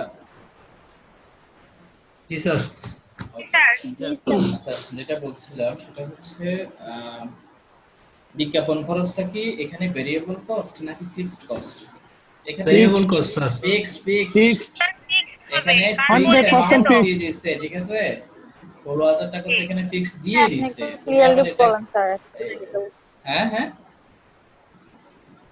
বুঝি না। স্যার একটু আপনি বলেন, আমার বলতেছে যে একসাথে হ্যাঁ, আমি বলতেছি যে বিজ্ঞাপন খরচটা এখানে ফিক্সড কস্ট। কেন ফিক্সড কস্ট? কারণ এখানে একটা অ্যামাউন্ট টোটাল দিয়ে দিছে ওরা, ঠিক আছে? যদি এখানে বলতো বিজ্ঞাপন খরচটা পার ইউনিট এত টাকা বা বিজ্ঞাপন খরচটা এত পার্সেন্ট, তখন এটা ভেরিয়েবল হতো, কারণ না সেটা তখন অন্যের উপর নির্ভরশীল বের করার জন্য। এটা মাসিক ওটা হ্যাঁ, এখানে তো মাসিক বলেই দিচ্ছে 16,000 টাকা, কেমন? আর তাছাড়া আরেকটা জিনিস মনে রাখবা, মনে করো তুমি পেপারে বা টিভিতে কোনো একটা বিজ্ঞাপন দিবা, কেমন? সাপোজ তোমার একটা অ্যাডভার্টাইজমেন্ট টিভিতে এক সপ্তাহের জন্য দিবা। এখন ওই টিভি যে চ্যানেলে দিবা, ওই চ্যানেলের সাথে তোমার একটা কন্ট্রাক্ট হয়ে যাবে যে আমি আমার অ্যাডভার্টাইজমেন্টটা আপনাদের টিভিতে আপনাদের চ্যানেলে এক সপ্তাহ প্রচার করবেন, বিনিময়ে আমি 1,00,000 টাকা দিব। তো ওভাবে একটা কন্ট্রাক্ট হয়েছে, ঠিক আছে? তাহলে এই যে তুমি 1,00,000 টাকা দিচ্ছ, এই 1,00,000 টাকাটা তোমার ফিক্সড অ্যাডভার্টাইজমেন্ট কস্ট। কেন ফিক্সড? কারণ এই বিজ্ঞাপনটা দেওয়ার কারণে তোমার প্রোডাক্ট যে বিক্রি বেড়ে যাবে এটা তো কোনো গ্যারান্টি নেই, বা বিক্রি হয়তো আগের তুলনায় কমে যেতে পারে, এটারও কোনো গ্যারান্টি নেই, বা বিক্রি আগের মতো একই থাকতে পারে, তারও কোনো গ্যারান্টি নেই। অর্থাৎ এই কন্ট্রাক্টটার সাথে তোমার সেলসের কোনো সম্পর্ক নাই। সেলস বাড়তেও পারে, সেলস আগের মতো থাকতে পারে, সেলস কমেও যেতে পারে। তো যে খরচের সাথে সেলসের কোনো সম্পর্ক নাই সেটা অলওয়েজ ফিক্সড কস্ট। আর যদি সেলসের সাথে রিলেটেড হইতো যে আমি বিজ্ঞাপন দিছি আমার সেলস বাড়বে নিশ্চিত, আমি তাহলে বিজ্ঞাপন আরো বাড়াবো, সেলস আরো বাড়বে, বিজ্ঞাপন আরো বাড়াবো, সেলস আরো বাড়বে, যদি এরকম হইতো তাহলে এটাকে আমরা ভেরিয়েবল বলতাম, ঠিক আছে? তো এই জন্য এই ক্ষেত্রে এখন এই যে রিকোয়ারমেন্টে যে 16,000 টাকাটা দেওয়া আছে এটা ভেরিয়েবল না, এটা হচ্ছে ফিক্সড। আর তাছাড়া বিজ্ঞাপন খরচ যদি টোটাল অ্যামাউন্ট হিসেবে দিয়ে দেয় সেটাও মনে রাখবা ফিক্সড কস্ট। টোটাল অ্যামাউন্ট মানে কি, এটা কারোর সাথে কোনো ক্যালকুলেশনের দরকার নেই, ডাইরেক্ট অ্যামাউন্টটা দিয়ে দিচ্ছে। যদি আজকে বিজ্ঞাপন খরচটা এরকম দিত যে বিজ্ঞাপন খরচ পার ইউনিট অফ সেলস টাকা 2 বা 3 বা 5 টাকা, সেলসের প্রতি ইউনিটের 5 টাকা করে এরকম করে যদি দিত, তাহলে এখানে বিজ্ঞাপন খরচটা ভেরিয়েবল কস্ট, তখন আমাকে সেলস ইউনিটের সাথে গুণ করে অ্যামাউন্টটা বের করতে হইতো। বা যদি এরকম হইতো যে বিজ্ঞাপন খরচ সেলসের 10%, তখন এটা ভেরিয়েবল কস্ট, কেননা সেলস যা হবে তার 10% গুণ দিয়ে বের করতে হবে, ঠিক আছে? কিন্তু এই রিকোয়ারমেন্টে এরকম ছিল না, এই রিকোয়ারমেন্টে ডাইরেক্ট বিজ্ঞাপন খরচটা টোটাল হিসাব দিয়ে দিচ্ছে যে টোটাল 16,000 টাকা। তাহলে যখন টোটাল অ্যামাউন্ট হিসেবে দিয়ে দিবে তখন অ্যাডভার্টাইজমেন্ট কস্টটা ফিক্সড কস্ট, মাথায় রাখবেন। তো দেখো আমাদের ফিক্সড কস্ট আগে থেকে প্রশ্নে দেওয়া আছে 1,80,000 টাকা, ঠিক আছে? আগে থেকে 1,80,000 টাকা দেওয়া আছে, তার সাথে আরো নতুন করে 16,000 টাকা ফিক্সড কস্ট বাড়তেছে। তাহলে 16,000 টাকা বৃদ্ধি পেলে নিউ ফিক্সড কস্ট কত হবে? 1,96,000 1,96,000। আচ্ছা, এরপর বলছে কি দেখো 80,000 টাকা সেলস ইনক্রিজ হবে। সেলস আগে ছিল 5,85,000, এখন যদি আরো 80,000 টাকা বাড়ে তাহলে নিউ সেলস কত হবে? 5,85,000 সাথে 80 যোগ করো, 6,65,000 6,65,000। ওকে, 6,65,000 হ্যাঁ 6,65,000 বলছি আমি। তাহলে সেলস হচ্ছে, নিউ সেলস হচ্ছে 6,65,000, নিউ ফিক্সড কস্ট হচ্ছে 1,96,000। এবার বলো এই যে ভেরিয়েবল কস্ট 4,09,500 ছিল, এটা কি চেঞ্জ হবে নাকি এটাই থেকে যাবে? না, চেঞ্জ চেঞ্জ হবে না। হবে স্যার। হবে স্যার, মাস্ট চেঞ্জ হবে। ভেরিয়েবল সেলসের উপর নির্ভরশীল। ইয়েস, সেলস তো বাড়ছে সেজন্য। ভেরিয়েবল কস্ট সেলস এর উপর নির্ভরশীল, যেহেতু সেলস বাড়ছে অটোমেটিক কে বেড়ে যাবে? ভেরিয়েবল কস্ট বেড়ে যাবে। ভেরিয়েবল কস্ট বেড়ে যাবে। তা আমি গত ক্লাসেও দেখাইছি যে ভেরিয়েবল কস্ট কিভাবে বাড়ে বা কিভাবে বের করতে হয়, বলো তো কিভাবে বের করে দেখাইছিলাম গত ক্লাসে? ঐকিক নিয়মে। ঐকিক নিয়মে, রাইট, ঐকিক নিয়মে। তো ঐকিক নিয়মে কিভাবে বের করবো আরেকবার বলতেছি।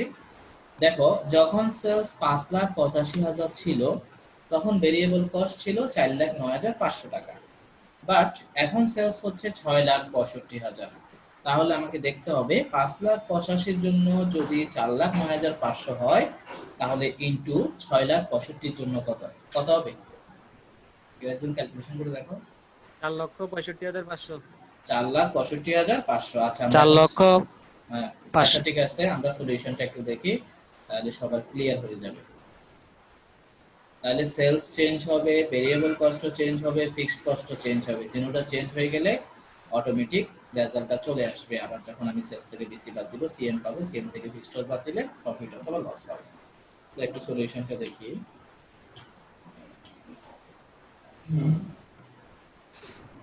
কি ব্যাপার, সলিউশন করি। থ্যাঙ্কস মানে কি স্যার, ক্লাস শেষ? না, সলিউশন ছাড়া থ্যাঙ্কস চলে আসছে কেন সেটাই তো চিন্তা করতেছি। ঠিক আছে, আচ্ছা সলিউশনটা এখানে অ্যাড হয় নাই, আমাকে আরেক জায়গা থেকে আনতে হবে। একটু বের হই, এখান থেকে বের হতে হবে, আরেক জায়গায় যেতে হবে। ওয়েট করো।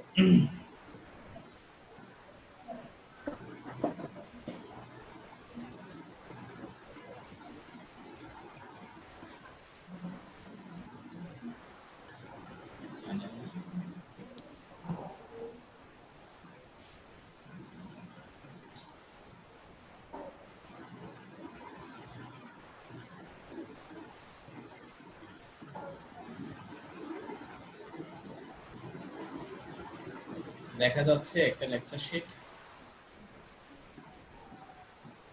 জি স্যার।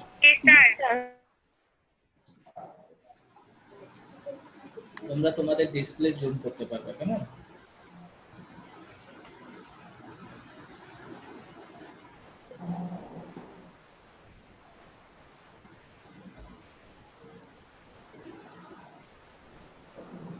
স্যার একটা প্রবলেম ছিল স্যার।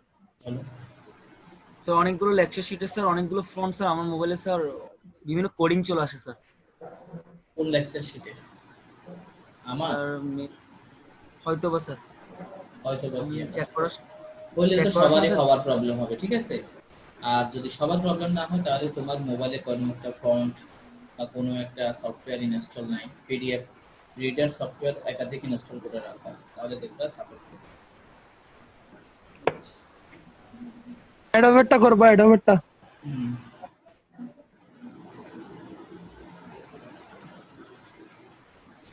ক্লিয়ার দেখা যাচ্ছে? জি জি স্যার। স্যার। ওকে, জি, তাহলে স্যার। আমরা কত নাম্বার রিকোয়ারমেন্ট জি করছিলাম? স্যার। 2 নাম্বার রিকোয়ারমেন্টের সলিউশন দেখাবো বলছিলাম, তাই না? 2 নাম্বার রিকোয়ারমেন্টে প্রফিট অথবা লস বের করতে বলছে, কেমন?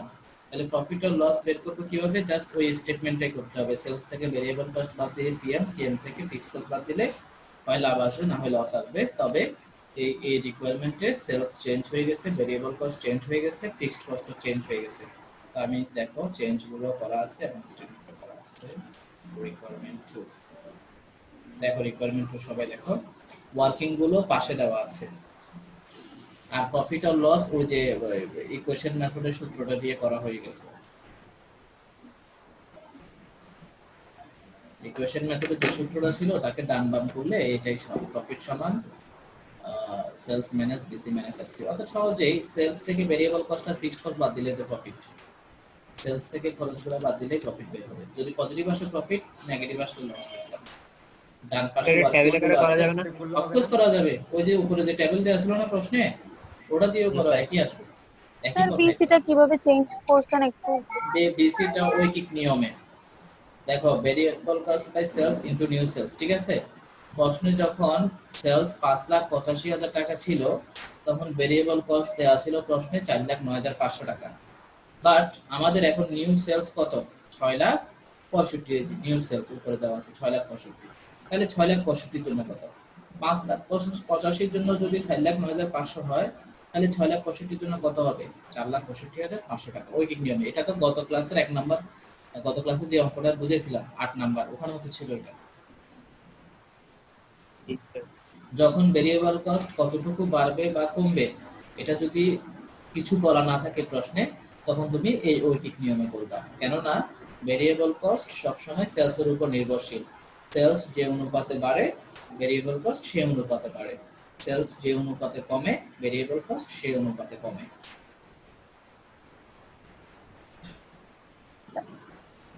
ফিক্সড কস্টটা বুঝছো? ফিক্সড কস্টটা প্রশ্নে দেওয়া ছিল 1,80,000, আর নতুন করে অ্যাডভার্টাইজমেন্ট কস্ট 16,000 টাকা বাড়বে বলছে। যেহেতু অ্যাডভার্টাইজমেন্ট কস্টটা টোটাল অ্যামাউন্ট দিয়ে দিছে 16,000, তাহলে টোটাল অ্যামাউন্টে দেওয়া থাকলে মনে রাখবা সেটা ফিক্সড কস্ট। তাহলে 1,80,000 সাথে 16 যোগ করলে 1,96,000 টাকা।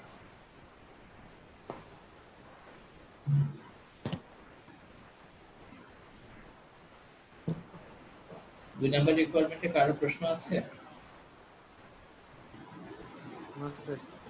তুমি চাইলে রিকোয়ারমেন্টটা ওভাবেও করতে পারো, ছক আকারেও করতে পারো, একই রেজাল্ট আসবে।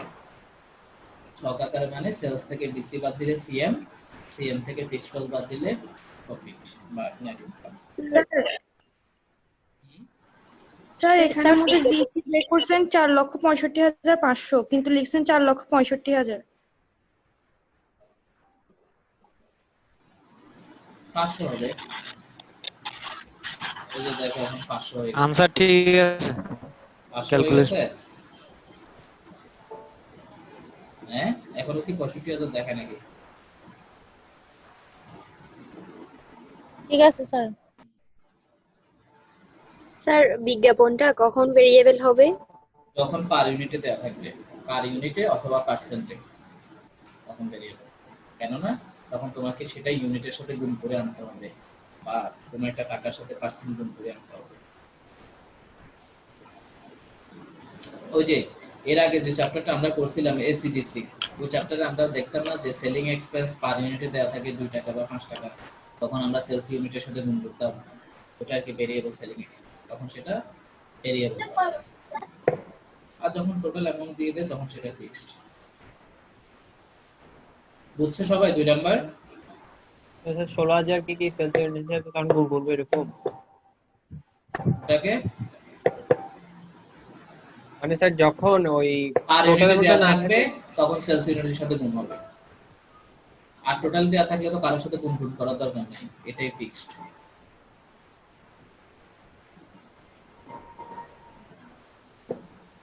বুঝছো? কথা বলে না, বুঝছো কিনা? জি স্যার। ওকে, তাহলে এখন 3 নাম্বার রিকোয়ারমেন্টে যাই।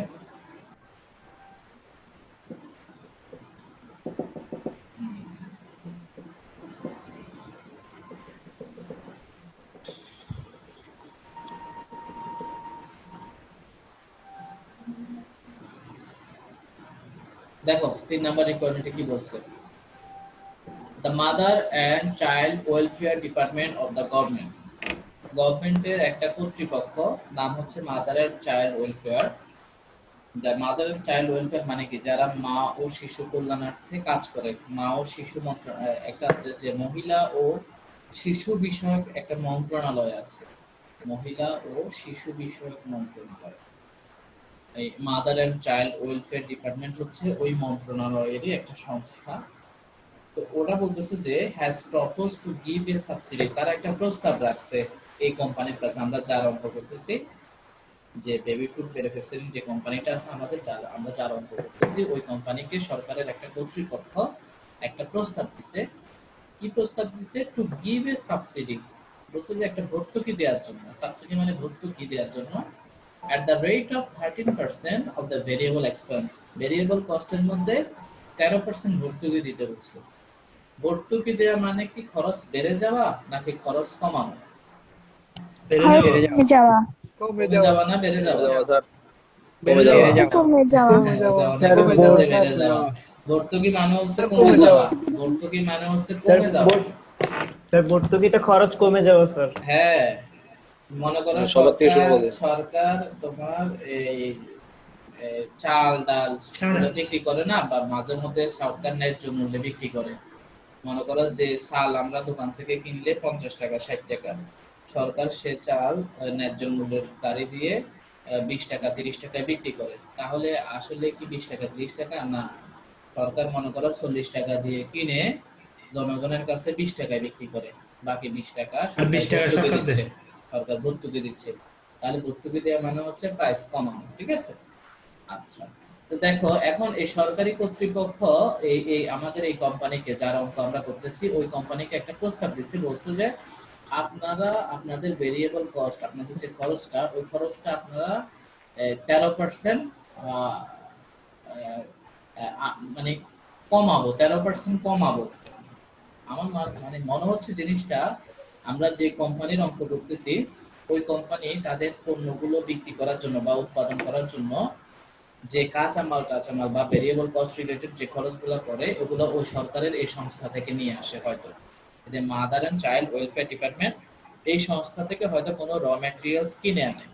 সেজন্য এই সংস্থা বলতেছে যে আমরা আপনাদেরকে ভেরিয়েবল কস্টের মধ্যে 13% সাবসিডি দিব, অর্থাৎ ভেরিয়েবল কস্ট আমরা 13% কমাবো ইফ যদি the company reduces the selling price by 10%, যদি আপনারা আপনাদের সেলস প্রাইস কি করেন 10% কমান। একদম সহজ কথায় যে আপনারা যদি সেলস প্রাইস 10% কমান তাহলে আমরা ভেরিয়েবল কস্টে 13% কি দিব, ভর্তুকি দিব। সরকার তো সবসময় জনকল্যাণে কাজ করবে, সেজন্য জনকল্যাণ যাতে মানুষ যাতে অল্প দামে কিনতে পারে পণ্যটা, সেজন্য সরকার বলতেছে যে আমরা আপনাদেরকে যে কাঁচামাল বা যা দিই ওই খরচগুলোতে আমরা 13% আপনাদেরকে সাবসিডি দিব, তবে আপনারা আপনাদের প্রাইসটা কি করতে হবে 10% কমায় দিতে হবে। ঠিক আছে, তাহলে দেখো এত কিছু তোমার বোঝাতে হবে না, তোমার জাস্ট বুঝতে হবে যে চেঞ্জ গুলো কোথায় কোথায় হবে। সেলস প্রাইস বলছে 10% রিডিউস হবে, তাহলে সেলস প্রাইস বর্তমানে আছে কত, এই যে নিচে দিয়ে লেখা আছে দেখো, সেলস প্রাইস বর্তমানে আছে কত 30 টাকা। কেমন সেলস প্রাইস আছে কত 30 টাকা। তো 30 টাকার মধ্যে 10% যদি রিডিউস হয় তাহলে নিউ সেলস প্রাইস কত হবে 27 টাকা। 27 টাকা। কারণ 30 টাকা 3% হচ্ছে 30 টাকা 10% হচ্ছে 3 টাকা, তাহলে 30 টাকা থেকে 3 টাকা বাদ গেলে 27 টাকা হবে নিউ সেলস প্রাইস। আচ্ছা, এরপর দেখো ভেরিয়েবল কস্ট বর্তমানে পার ইউনিট কত আছে 21 টাকা। কত আছে 21 টাকা। সেখানে যদি 13% সাবসিডি দেয়, সাবসিডি মানে হ্রাস পাবে, 21 টাকা থেকে 13% বাদ দিলে কত হয় দেখো তো 18.27 টাকা। 18.27 টাকা। আচ্ছা, তাহলে দেখো আমাদের নিউ সেলস হবে 27 টাকা আর new variable cost per unit হবে 18 টাকা 27 পয়সা। আচ্ছা, তাহলে এই দুইটা চেঞ্জ আমরা পাইলাম। এখন তোমাকে কি করতে বলছে, should the company accept the offer. মনে করো কোম্পানিটা তোমাকে সরকারি একটা প্রতিষ্ঠান এই অফারটা দিছে, তুমি কি অফারটা অ্যাকসেপ্ট করবা কিনা বলো, অফারটা তুমি অ্যাকসেপ্ট করবা নাকি করবা না? তোমাকে অফার দিছে যে তোমার খরচ কমাবে 13%, তাহলে তুমি তোমার প্রাইসটা 10% কমাবা। এখন তুমি কমাবে কিনা এরকম একটা অফার দিছে, ঠিক আছে? এখন তুমি ওদের অফারটা অ্যাকসেপ্ট করবা কিনা। তবে এখানে দুইটা কন্ডিশন দিছে, একটা হচ্ছে there is no change in sales volume. ধরে নাও যে সেলস ভলিউমের কোনো চেঞ্জ হয় নাই। সেলস ভলিউম মানে কি ইউনিটস কে মিন করে, ভলিউম মানে কি ইউনিটস কে মিন করে। ধরে নাও যে সেলস ভলিউমের কোনো পরিবর্তন হবে না। সেলস ভলিউমের পরিবর্তন হবে না মানে সেলস ভলিউম প্রশ্নে যা ছিল তাই থাকবে, অর্থাৎ 19,500 ছিল 19,500 থাকবে। তাহলে এটা দিয়ে একবার তোমাকে ক্যালকুলেশন করতে হবে। আরেকবার বলছে কি রিকোয়ারমেন্ট বিতে there is an increase in sales by 15%, বলছে যে সেলস ভলিউম 15% বাড়ায় দিয়ে করতে হবে। তার মানে দুইবার ডিসিশন দিতে হবে। একবার বলছে যে সেলস ভলিউমের কোনো পরিবর্তন হবে না, ওটা দিয়ে একটা ডিসিশন দাও অফার অ্যাকসেপ্ট করবে কিনা। আরেকবার বলছে সেলস ভলিউম যদি 15% বেড়ে যায় তাহলে কি হবে, তাহলে কি অফার অ্যাকসেপ্ট করবা। তো আমরা অফার অ্যাকসেপ্ট করব নাকি করব না সেটার জন্য আমরা আসলে কি ক্যালকুলেশন করব? প্রফিট প্রফিট ক্যালকুলেশন করব। রাইট, প্রফিট ক্যালকুলেশন করব। আমরা একবার রিকোয়ারমেন্ট এতে প্রফিট ক্যালকুলেশন করব 19,500 ইউনিট দিয়ে, আর একবার রিকোয়ারমেন্ট বিতে প্রফিট ক্যালকুলেশন করব, তবে তখন 19,500 থেকে 15% বাড়ায় দিতে হবে। কেমন? আচ্ছা, তো প্রফিট কিভাবে, হ্যাঁ মানে স্যার দুইটা টেবিল হবে 22,425 করতে হবে। এখন প্রফিট কিভাবে বের করে? প্রফিট বের করে কিভাবে, এই যে এই ছকটা আছে, সেলস থেকে ভেরিয়েবল কস্ট বাদ দিলে সিএম থেকে ফিক্সড কস্ট বাদ দিলে হয় প্রফিট আসবে না হয় কি আসবে, লস আসবে। এখন কথা হচ্ছে ভালো করে দেখো, সেলস রিকোয়ারমেন্ট এর ক্ষেত্রে বলতেছি sales 19,500 unit, but sales price কত 30 টাকা 27 টাকা নাকি 27 টাকা? 27 টাকা। 27 টাকা। তাহলে 19,500 কে 27 টাকা দিয়ে গুণ করলে আমরা সেলস পেয়ে যাব। এরপর আমরা ভেরিয়েবল কস্ট বাদ দিব। ভেরিয়েবল কস্ট কার উপর নির্ভর করে? সেলস ইউনিটের উপর, ঠিক না?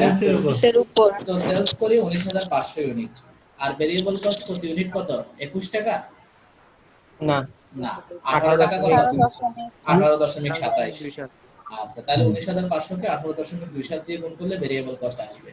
তো সেলস থেকে ভেরিয়েবল কস্ট বাদ দিলে সিএম পাবো। এরপর ফিক্সড কস্ট নিয়ে কিছু বলছে বলা নাই, কিছু না বললে ফিক্সড কস্ট যা ছিল তাই থাকবে। তাহলে ফিক্সড কস্ট বাদ দিলে হয় আমাদের প্রফিট আসবে, পজিটিভ আসলে প্রফিট, নেগেটিভ আসলে লস। দেখি রিকোয়ারমেন্ট এটা তোমরা নিজেরা করো তো পারো কিনা, আমি এরপর আনসার দেখাবো, আগে তোমরা নিজেরা বের করো।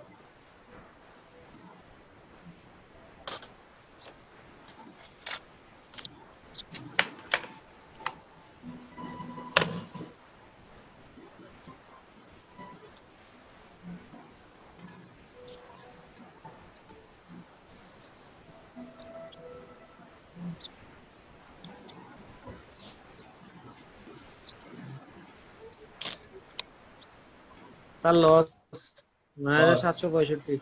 9765 লস হয়েছে। আচ্ছা, লস হলে অফার অ্যাকসেপ্ট করবা না রিজেক্ট করবা? 9815 15 রিজেক্ট করব। 15 লস। কত আসছে অন্যদের? স্যার 9765। 65। তো মাসকাটের 15 কেমনে আসছে? 7815। ও, তোমার 7000 আর আসছে। 9765। আচ্ছা, তাহলে আমি একটু সলিউশনটা দেখি। যদি লস আসে আমরা অফার রিজেক্ট করব।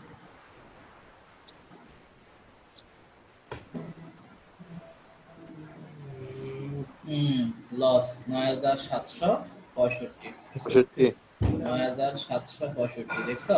পাশে ওয়ার্কিং গুলো দেওয়া আছে আর এদিকে ক্যালকুলেশনটা হচ্ছে প্রফিট বের করছে কিভাবে, sales minus DC minus FC. তো সেলস হচ্ছে 19500 কে 27 টাকা দিয়ে গুণ দিছি, ভেরিয়েবল কস্ট 19500 কে 18.27 দিয়ে গুণ করছি, আর ফিক্স কস্ট 1,80,000 যোগ বিয়োগ করে দেখলাম যে নেগেটিভ আসছে, নেগেটিভ আসলে লস। আর কমেন্ট হচ্ছে the company should not accept the first offer, যেটা রিকোয়ারমেন্ট এ সেজন্য ফার্স্ট অফার।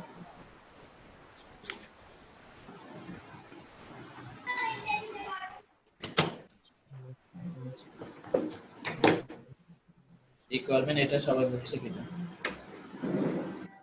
জি স্যার। কারো প্রশ্ন আছে রিকোয়ারমেন্ট এতে? না স্যার। বাস্তবেই এরকম, আমরা কিন্তু লস দেখলে অফার কি করে দিই, রিজেক্ট করে দিই, ঠিক কিনা? জি স্যার। কোনো একটা অফার আসলে আমরা আগে কি করি, অ্যানালাইসিস করি যে আসলে এই অফারটা অ্যাকসেপ্ট করা যায় কিনা।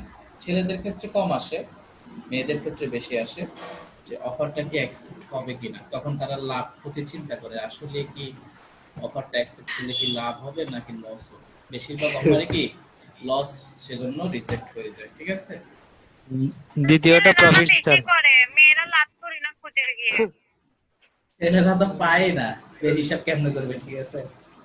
আচ্ছা দেখো দেখো আমরা খালি আমাদেরকে বলেন, নিজেদের কথা বলবেন না তো। পায় না বলবে কিভাবে, ঠিক আছে? ওরা রাগ করে এখন ল্যাব নিবে। আচ্ছা দেখো, স্যার পাইলেও তো ফিরাই দেয় না, সেটা আর কি, যেখানে পাচ্ছেই না যেটা পাই সেটাই সই। সেটাই কি ওরে করবে? বাবা। জঘন্য করতে পারলে না, স্যার। ঠিক আছে? যা পায় তাই লাভ, নাই ঠিক আছে? মামা, যেহেতু- হ্যাঁ, নাই নাই। মামার চেয়ে কানা মামা যতটা ভালো পাই নাই। ততটাই চলে, হ্যাঁ, মেয়েরা তো সেরকম না স্যার, এটা কোনো কথা না। ঝগড়া লাগে গেছে। তো দেখো এরপরে রিকোয়ারমেন্ট বি, সবকিছুই ঠিক থাকবে, শুধুমাত্র সেলস ভলিউমটা 15% বাড়ায় দিতে হবে। সেলস ভলিউম বলতে যে 19,500 ইউনিট, রিকোয়ারমেন্ট এ 22,425 দিয়ে করছি, এখন 19,500 দিয়ে করা যাবে না, এখন 19,500 জায়গায় লিখতে হবে কত, 22,000। 22,425। দেখি সবাই আবার করো তো, 22,425 দিয়ে প্রফিট বের করো। সবকিছু ঠিক ভাই থাকবে। টাকাটা কি 27 টাকা হবে? ইয়েস 27 টাকা আর 18 15,770 প্রফিট। 9,700 15,770 প্রফিট। 15,770। আচ্ছা, অন্যরাও করুন। সবকিছু রিকোয়ারমেন্ট এর মতোই হবে, শুধু 19,500 জায়গায় 22,000 সামথিং যেটা আসছে ওটা হবে।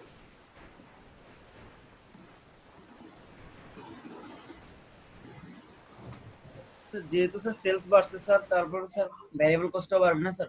পারবে না কেন? তুমি 22,000 ওটার সাথে 18.27 দিয়ে গুণ করো, দেখবা বেড়ে গেছে। আগে 19,500 দিয়ে গুণ করলে একরকম ছিল, এখন 22,000 সামথিং দিয়ে গুণ করলে অবশ্যই বেড়ে গেছে না টোটাল অ্যামাউন্টটা। পার ইউনিট বাড়বে না, টোটাল অ্যামাউন্টটা বেড়ে যাবে। ভেরিয়েবল কস্ট পার ইউনিটে ফিক্সড থাকে।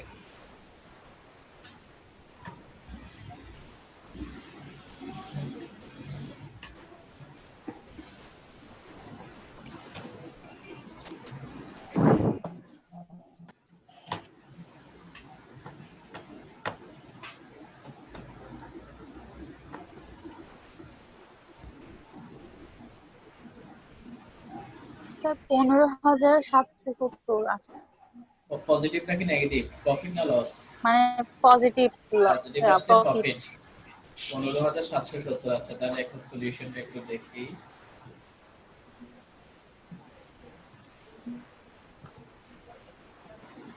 Yes, answer correct. 15,770. The company should accept the second offer.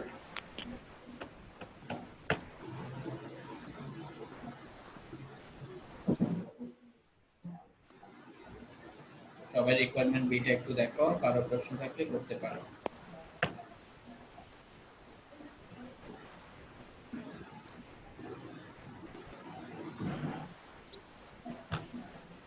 মেয়েরা শিখানো কোনটা অ্যাকসেপ্ট করবা কোনটা করবা না।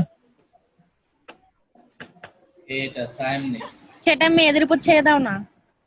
তোমারটা চিন্তা করো না ভাই, আমাদেরটা নিয়ে কেন ভাবছো? বাস্তবতাটাই এরকম যে কখনো যদি কেউ প্রথমে ব্যর্থ হয় সে কিন্তু পুনরায় চেষ্টা করে কনভিন্স করার জন্য, ঠিক আছে? এই অঙ্কটাও ঠিক এরকম যে ফার্স্ট রিকোয়ারমেন্টে ব্যর্থ হয়ে পরে কনভিন্স করে ওই যে আরো বাড়ায় দিছে, দেখছো 15% স্যার বাড়ায় একটা দিছে, কোয়েশ্চেন, এইজন্য অ্যাকসেপ্ট হয়ে গেছে। হ্যাঁ বলো। স্যার ম্যাথ রিলেটেড না, এমনিতে একটা কোয়েশ্চেন ছিল আচ্ছা বলো না। স্যার। মানে আপনাদের তো কোরবানি বন্ধ দিছে, তো আমাদের তো স্যার সামনে পূজা মনসা বলি, তো আমাদেরকে মনসা পূজা বন্ধ দিবেন না কখন? স্যার? এই তো 17 তারিখ ভাইয়া। রবিবারে। রবিবার ক্লাস আছে? সোমবারে মহিষারে ক্লাস আছে 8:30। স্যার আজকেও তো আমাদের একটা পূজা আছে স্যার, তারপরেও ক্লাস করতে হচ্ছে, উপাস টুপাস থাকে। আমাদের উপাসে কিন্তু কিছু কিছু জিনিস খাওয়া যায়, ঠিক আছে? জি না স্যার, এটা আপনি স্যার আমি বলি স্যার, এটা আমার বন্ধু একটা সে সব স্যার এই খাইতো, সে fruits কথাটা খাইতো, সে লিকুইড সবকিছুই খাইতো, ফ্রুটস খাইতো। স্যার ফ্রুটস খাই যে একটা টাইমিং থাকে, একটা টাইমিং থাকে পূজার পরে, যেমন এখন আমরা ওই টাইমে 8:30টার পরে একটু খাইছে, খাই ফেলবো আর কি। একটু একটু না স্যার, 8:30টার পরে সকাল থেকে থাকছে যে কালকে রাতে ডিনার করার পরে কিছুই খাই নাই, আজকে রাত 8:30টার পরে জাস্ট ফ্রুটস। আপনারা চিন্তা করেন সারাদিন কিন্তু খাই না স্যার। ইফতারি করেন? না, না, আমরা তো ইফতারি খাই না, তোমাদের তো ফ্রুটস খাওয়ার পরেও ওইয়া করা স্যার যায় এই না। জিনিসটা আপনি যেটা বলছেন এটা স্যার একবার ক্লাসেও অনেকেই বলছে, বাট রোমেন স্যার অনেক সুন্দর করে সবাইকে বুঝাই দিচ্ছিল ওনার ক্লাসে আমি তো সেকেন্ড ওরেই ইয়ারে। দেখছি যে ওর সাথে তো আমি, ওর বাসাতে আমি অনেকদিন ছিলাম, প্রায় সময় থাকতাম আমরা একসাথে। এই তো তো আমি স্যার, তো এটা তো দেখতাম। একটা টাইমিং এর পর খাই স্যার, সারাদিন তার খাই না। আচ্ছা আচ্ছা আচ্ছা আচ্ছা, ঠিক আছে। তো স্যার আমরা তারপরেও রোজা রাখি, ক্লাস আজকে করতে। পূজা বলে তো আজকে বললে লাভ নাই, যেদিন পূজা তার আগে আমাকে ইনফর্ম করবা, 2-3 দিন আগে। নেক্সট পূজা কখন? স্যার সোমবারে পূজা স্যার, ইয়াতে 17 তারিখে। হ্যাঁ 17 তারিখ। সোমবার মনসা পূজা আচ্ছা। স্যার, এক সপ্তাহ বন্ধ দেন, আমরা বাড়িতে যাব। কি একদিনের জন্য এক সপ্তাহ বন্ধ? স্যার তো আপনাদের কোরবানি তো একদিন, তো আপনারা কয়দিন বন্ধ দিচ্ছেন স্যার? এক সপ্তাহ বন্ধ দিচ্ছেন, তো আমাদের ক্ষেত্রে কেন এরকম হবে? আচ্ছা, দুর্গাপূজা আর আবার বন্ধ আছে না? আসলে পুরো বড় আমি ছিল, এককভাবে খাওয়া শেষ করতে সিদ্ধান্ত সময় লাগে। নিতে পারবো না, এটা আমি আচ্ছা, আমাদের যে খাওয়াটা তো বড় না, আছে, পূজাটা হচ্ছে বড়। তোমরা হ্যাঁ, তাহলে হ্যাঁ। খাওয়ার জন্য তাহলে ওই বন্ধ নাও, মানে এক directors সপ্তাহে প্রতিদিনই খাবা। ডিরেক্টরস অবশ্যই। গ্রুপে ডিসকাস করব, কেমন কি করে তোমাদের জানাবো। অবশ্যই ওটা কিন্তু এক স্যার সপ্তাহে তো অ্যাটলিস্ট তো স্যার 2-3-4 দিন তো বন্ধ দেওয়া দরকার আছে স্যার। যাদের পূজা থাকে বাড়িতে বলি থাকে তাদের তো যাইতে হয়, তাই না? আচ্ছা ঠিক আছে, দেখি, সমস্যা নেই, একটু কথা বলে তো বল। দেখি স্যার, আমি তো বুঝলাম না এই না, না, আমি জিনিসটা, দেখি শুধু মানে আমাদের অন্যদের ক্ষেত্রে সাথে, কিছু না নাই। না দেখি বলতে অন্যদের সাথে অন্য ডিরেক্টরদের সাথে আর এটা নিয়ে অনলাইন meeting ক্লাস, করতে হবে। যেখানে সেখান থেকে ক্লাস করা যায়। তো তোমরা করতে পারো না অনলাইন ক্লাস করবানোর সময়? তোমরা তখন তো চুপ করেছিলা, আমাদের সময় কেন তো কিছু এক্সকিউজ দেখাচ্ছ? স্যাররা বন্ধ দিয়েছে, আমরা কি করবো? দুর্গাপূজায় বন্ধ দিবে না ভাই, এভাবে বলছে। অন্যান্য থাকে না, তখন তো একদিনই বন্ধ দেয়। স্যার বন্ধ দিয়ে স্যার বন্ধ দিয়ে। আচ্ছা সাপোর্ট দেখো, করতে না পারলে অ্যাটলিস্ট সাইলেন্ট থাকাটা স্যার উচিত। ঝগড়া লাগে যাবে। অফারটা কিন্তু এখানে অ্যাকসেপ্ট হয়ে গেছে, ঠিক আছে? অফার অ্যাকসেপ্ট হয়ে গেছে, কারণ এখানে লাভ, এই যে সেকেন্ড রিকোয়ারমেন্টে কি লাভ আসছে, লাভ আসছে, অফারটা অ্যাকসেপ্ট। আচ্ছা এটা আমরা কিসের মধ্যে কি? অন্যদের আমি ভাবছিলাম আমি যে অফারটা করতে আপনি অ্যাকসেপ্ট করছেন। স্যার আগে আমাদের কোয়েশ্চেনটা offer না। সলভ করে দেন স্যার, ঠিক আছে? আগে এক্সামের কোয়েশ্চেনটা সলভ করে দেন স্যার। আচ্ছা আচ্ছা ঠিক আছে, তাহলে আজকে আর অন্য কোনো অঙ্ক করাচ্ছি না, কেমন? আজকে ওই যে সেকেন্ড মডেল টেস্ট না, সেকেন্ড মডেল জি, টেস্ট স্যার। ছিল ওটা। হ্যাঁ sir, second model test. Second model টেস্টের একটা কোশ্চেনে অনেকের প্রবলেম ছিল, ওটা আমি একটু সলিউশনটা দেখাই দিচ্ছি সবাইকে। স্যার গতকালকে তো ভিডিওটা দেন তাই মনে হয়। আগামীকাল সকালে দেব ইনশাআল্লাহ, ঠিক আছে? আচ্ছা স্যার আজকে ভিডিওটা দিয়ে দেন স্যার, অনেক নেট প্রবলেম করছে। এক নম্বর অঙ্কটা হ্যাঁ একটু দেব, প্রবলেমটা ভিডিও তো আমি সবই দিব, একদম ম্যাক্সিমাম তো দেওয়া আছে, দুই একটা ছাড়া। আচ্ছা আমি এখন গত এই পরীক্ষার সলিউশনটা একটু চ্যানেলে দেখাই একটু দিই। সাবস্ক্রাইব করে দিয়ে আসিও। হ্যাঁ চ্যানেলটা একটু ডেভেলপ করে দিও। স্যার সিলভার প্লে বাটন পাইছেন। সিলভার বাটন কখন স্যার? অনেক একটা গ্র্যান্ড ট্রিট হবে স্যার। 2-3 বছর পরে এর আগে না। স্যার Next যে 100 requirement করান আছে। স্যার। একটু ট্রিট হবে স্যার, বড় ধরো।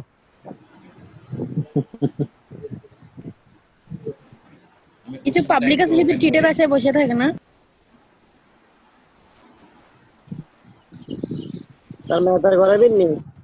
ম্যাথ না, ম্যাথ আর করাবো না আজকে, ওই ইয়াটা লাস্ট মডেল টেস্টে সলিউশনটা একটু দেখা দিচ্ছি। আর 4-5 মিনিট সময় আছে, এর মধ্যে দেখা দিব। ডব্লিউএসও থেকে স্যার ইমেল দিছে না হুম, স্যার? এখানে মতামত করতে ওরা জানতে চাচ্ছে আপনার মতামত কি আছে। মতামত কি? আমি ইমেলগুলো ডিলিট করে দিই। আমাকে দিছে স্যার 3টা। মডেল টেস্ট, স্যার আজকে শেষ করে দেন। এই তো আর 3-4 মিনিট আছে, ওটাও জাস্ট প্রশ্ন সলিউশনটা দেখাবো, আর কিছু না। হার্ডওয়্যার ম্যানেজমেন্ট 5 তারিখে না হয়েছিল পরীক্ষাটা? হ্যাঁ, ঠিক আছে।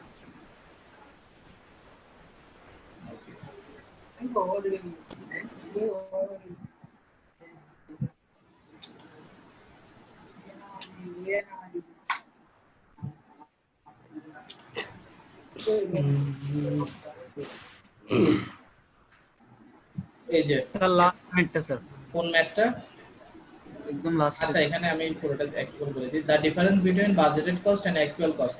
অ্যাকচুয়াল কস্ট আর বাজেটেড কস্টের ডিফারেন্সকে বলা হয় যে ভেরিয়েন্স। কেমন? আচ্ছা, এরপরে when actual production is higher than budgeted production it is called over applied।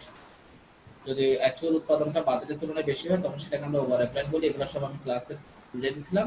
which costing system will also call full costing, absorption costing, এটা previous year question। in which costing system fixed manufacturing overhead included as product cost, absorption। কেননা absorption costing এর working এর মধ্যে আমরা fixed কস্টটাকে আনি, variable costing এ আনি না। আচ্ছা, এরপর why net operating income is differ between AC and DC।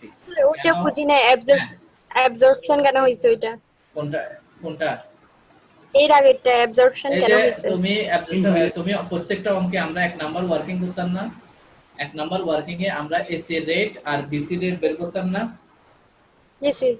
তো এই ফিক্সড কস্টটা সবসময় কোথায় লিখতাম? এসি এর মধ্যে লিখতাম না? সেটাই। হ্যাঁ হ্যাঁ। আচ্ছা, এরপর আসো মেসেজ পাঠিয়েছো স্যার আজকের ম্যাথ সলিউশন ক্লাসরুমে দিন। হ্যাঁ, আমি প্রত্যেকটা ক্লাসের সলিউশনই দিব গুগল ক্লাসরুমে। তার ক্লাস শেষ করেন। হ্যাঁ, ক্লাস স্যার, শেষ গতকাল- 3 মিনিট পরে শেষ হয়ে যাবে ক্লাস। হ্যাঁ, বলো গতকাল কি বলছো? দুইটা ক্লাস স্যার, সেটা তো দেন না মনে হয় স্যার। না, গুগলে। দুইটা ক্লাসের সলিউশন একসাথে দিব।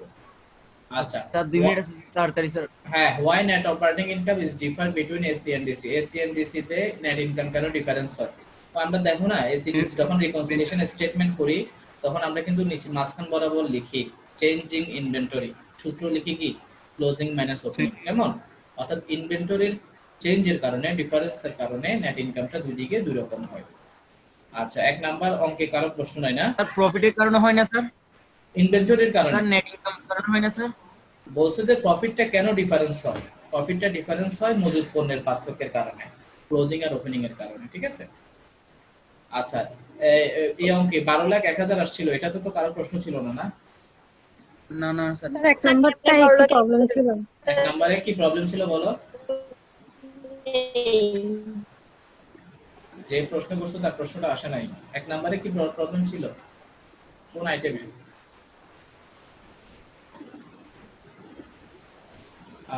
আর বলতো না। আচ্ছা, এটাতে এখানে 11,90,000 আসছে आंसर। হ্যাঁ হ্যাঁ হ্যাঁ, কি? এখানে 11,90,000 টাকা আসছে आंसर। না, ভুল আসছে, 12,01,000 হবে ম্যাক্সিমাম। তাহলে কেমনে করব? আসছিল কেমনে করবো? কেমনে করবা এখন তো? তাহলে তো সলিউশন দেখাতে হবে পুরোটা। তোমরা কি আরেকটা সেশন থাকবা নি? তাহলে স্যার, দেন। ফুল সলিউশনটা দেখাবো। হ্যাঁ স্যার থাকবো স্যার। আচ্ছা, যাদের দরকার তারা পরের সেশনে আবার জয়েন করবা, ঠিক আছে? শুধু সলিউশনগুলো দেখানোর জন্য। তাহলে আমি সলিউশনটা দেখাচ্ছি। এটা হচ্ছে অঙ্কটা, এটা হচ্ছে সেলস 1,50,000। হ্যাঁ, দেখাচ্ছি। 1,50,000 কেজি, আর এটা ছিল যে X limited, normal capacity 1000 units, আর এটা ছিল যে স্যামসাং ইনকর্পোরেশন। আচ্ছা, তিনটাই দেখা দিচ্ছি।